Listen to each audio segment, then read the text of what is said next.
joining us from Washington, D.C. Behnam, always good to have you on. Thanks for joining us today. Let's begin on this tour that some of the Gulf foreign ministers are doing through China, at China's invitation, I might add. What would you say are some of the biggest issues at stake here, particularly given the current dynamic on the ground where we have China critical to the economic outlook for a lot of these countries, but the US still key when it comes to security as well?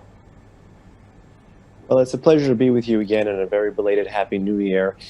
In essence, the Chinese are looking to do several things. They're looking to build on some of the signs of hedging that they see from those GCC countries, those Gulf Cooperation Council countries that you mentioned that have their foreign ministers, as well as the Secretary General of the GCC in Beijing for 5 days. Build on the hedging, build on the concerns of the US, build on the concerns of the GCC related to the US being a long-term partner. The Chinese in particular are looking to meet with the Saudis. In essence, the Saudis are a swing oil producer, but on many increasing energy and business and financial matters, the Chinese are the swing vote there. And the Chinese are looking to try to marry up Saudi Arabia's domestic energy and political and economic reform program known as Vision 2030 with more of the Belt and Road Initiative.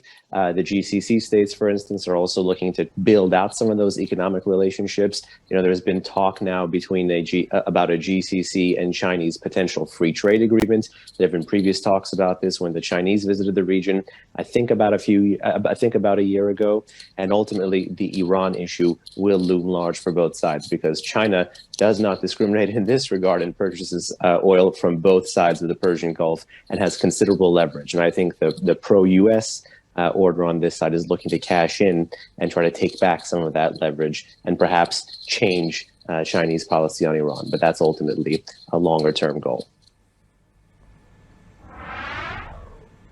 And that's one of the most fascinating things about it, isn't it, Behnam? Because at the same time, clearly, China is going to have more influence when it comes to the possibility of a resumption of an Iran nuclear deal. We've seen China and Tehran coming together to sign this 25-year economic and security cooperation agreement. How do you think this might influence the progress of talks on the Iran nuclear deal, which resumed just last week?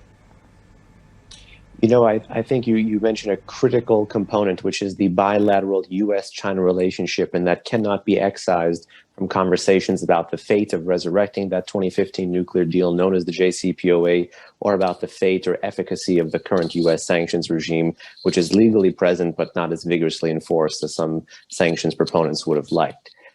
Ultimately, when we talk about even the Chinese being upset in 2021 about the lack of progress made when it comes to resurrecting this deal, when you look at the reality, when you look at the facts on the ground, it's Chinese sanctions busting, it's China's continued illicit imports of Iranian oil that pays for literally the intransigence of Iran at the nuclear negotiating table. So with Iran looking to act on that strategic framework agreement, that 25-year agreement that it has with China now, both in the economic space, later on in the security space, it wants to use this partner, this other near-peer competitor of the US as a bludgeon against America. And vice versa, China as well as Russia are looking to use Iran as a strategic pawn in their game of competition with the West and particularly with America.